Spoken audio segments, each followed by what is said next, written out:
the Republican Party is sort of like prison, insofar as you want to keep your head down. You don't want to make too much noise, because if you do, you will get a shiv in the back. And I feel like we see a little bit. In other words, you'll get primaried. Yes, right.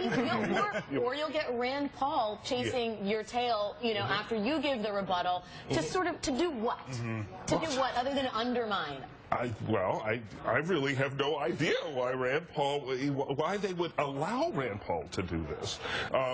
Just displaying the disunity in the party, and the fact that it can't get its act together at the moment. And it's interesting, though, Rubio, as McKay was saying, the sort of savior of the party.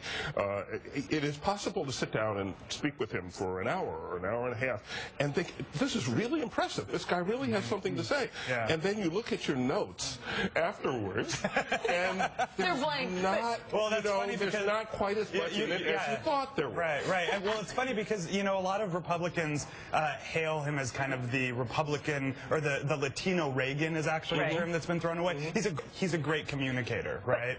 But yeah, on substance, it's not quite clear, and that's what a lot of his critics complain, is that the substance isn't there. Like, is he actually as heavyweight as he says he is? But this is part of the problem, right? I mean, in these comparisons with Obama, Obama kind of followed the Hillary Clinton strategy of keep your head down, do the work, don't let yourself get sort of sucked into the celebrity of the fact that you're a part of the Senate, but actually, get some marks on the board, really do something. Instead, what you see with Rubio, it's like he's trying so hard to, like, be on the cover and be popular, and yet the preview of his remarks tonight, where he's talking about the correlation between the debt and unemployment, he's completely wrong. Or during the hearings, when he was talking about foreign policy, he sounded like he had no idea how these things actually work, even though the words sounded very lovely all mixed together like that. But Rick, I think part of that, maybe, perhaps, is that you can't actually tie yourself to specific policy in the current Republican Party. The thing about the difference between Barack Obama and Hillary Clinton is that they really weren't that far apart in terms of actual policy. There were a few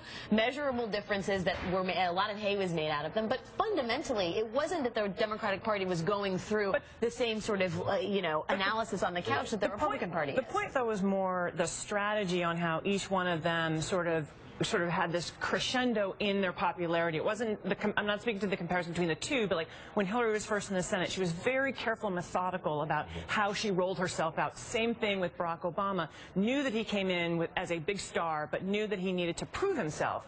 I don't think we've seen Marco Rubio prove himself on any kind of substantive issue. Give him credit, though, for standing on a stage with Chuck Schumer and laying out principles for immigration reform. That's more than most Republicans in the Senate would do. But you're right.